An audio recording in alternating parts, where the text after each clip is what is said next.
400k max allocation with FTMO.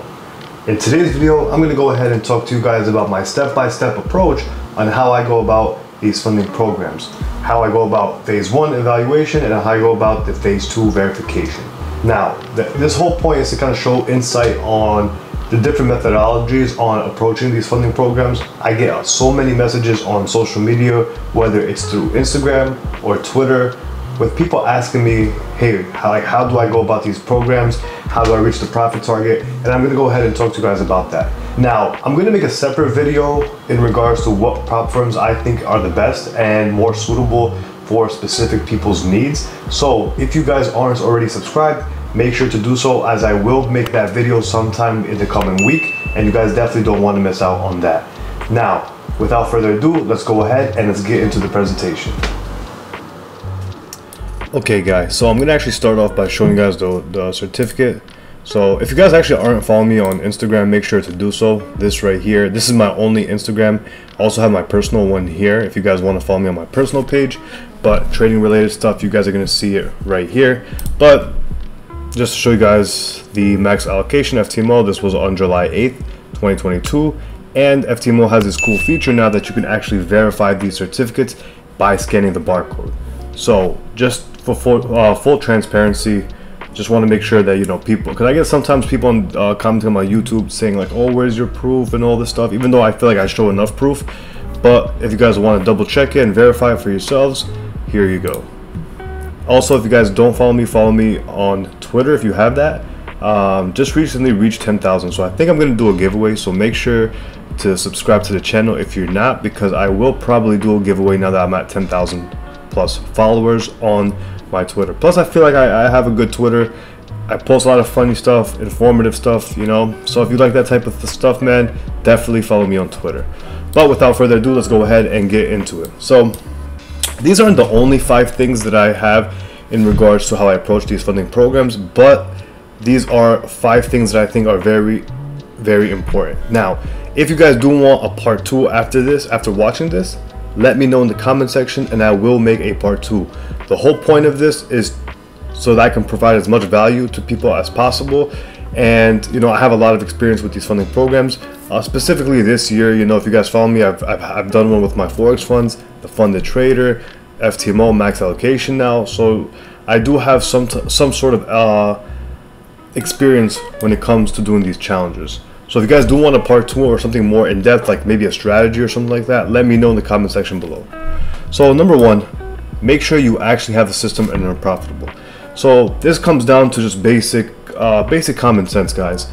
If you do not have a system, or if you aren't profitable, then getting these funding programs is not going to change anything, because you have to have skill and you have to have some sort of trading strategy or system that's going to help you get to that profit target. You're not going to get to the 10% or 8% phase 1 and then the 5% for phase 2 if you don't have any skill. If you aren't profitable, don't even bother. Don't even start. Don't waste your money, you know what I mean? You might as well just open up a demo account. Some of these funding programs, I know FTMO, they have like these demo trials, so you can kind of work and try to test out your strategy, see how would it work with their parameters, and then kind of go from there.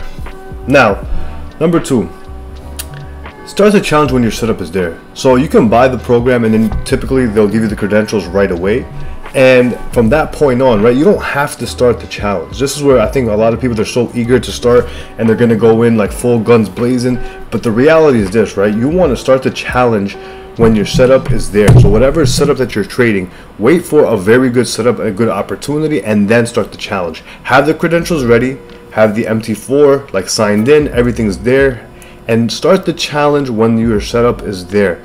If you could start the challenge with, you know, a winning trade, it's really going to help you propel, and mentally it's just going to give you a little bit of cushion, knowing that you have some profits to start off the challenge.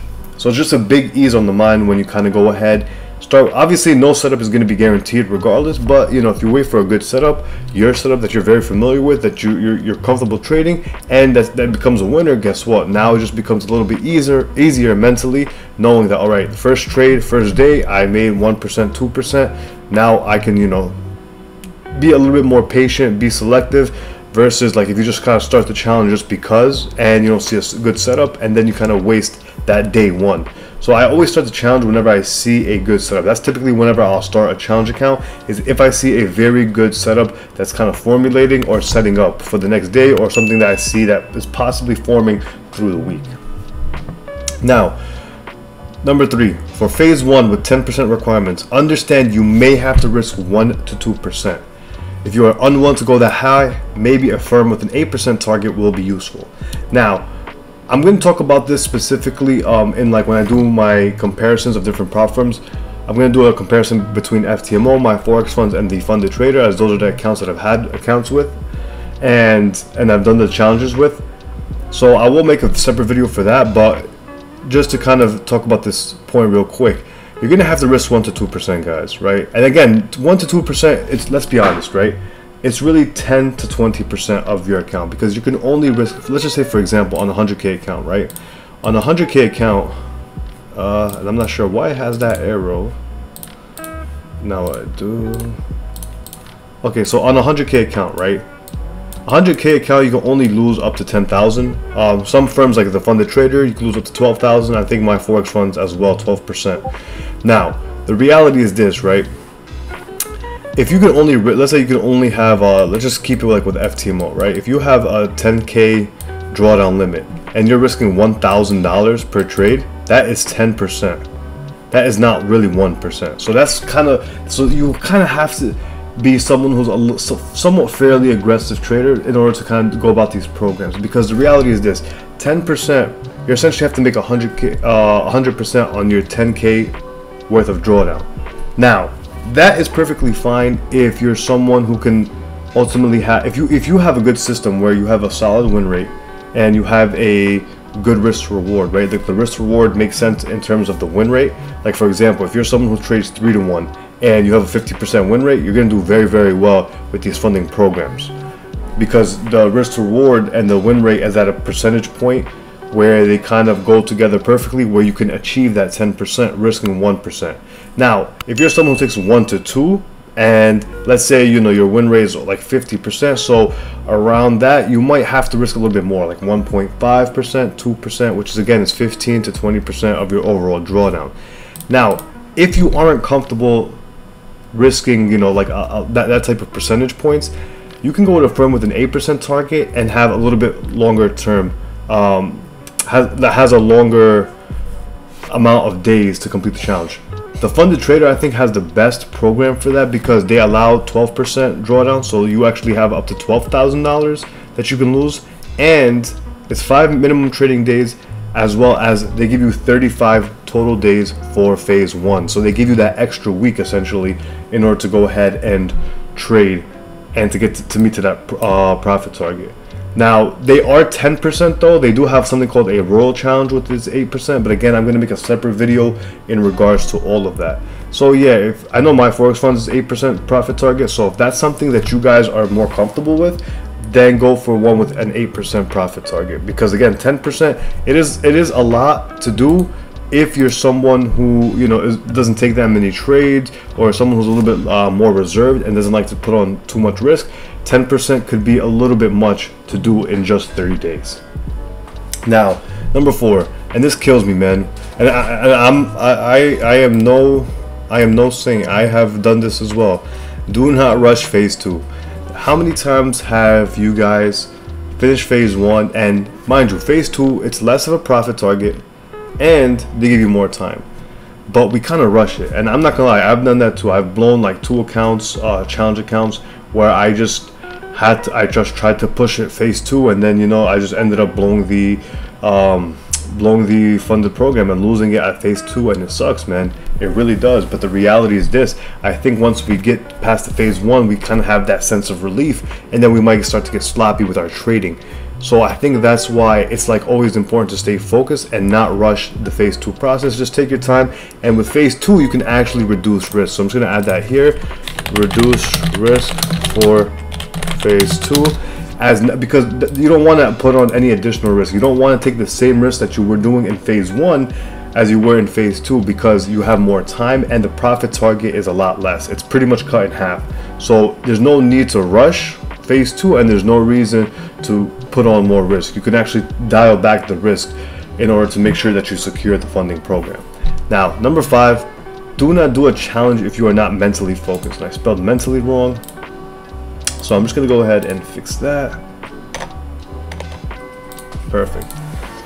So that's the thing. The reality is, with the challenge, you have to be super locked in. The market has to be conducive to whatever you're doing, and you have to be laser focused, man. These challenges are, they are a little bit stressful because you're not really making money while you're trading them, unless obviously you're trading your own funds on the side.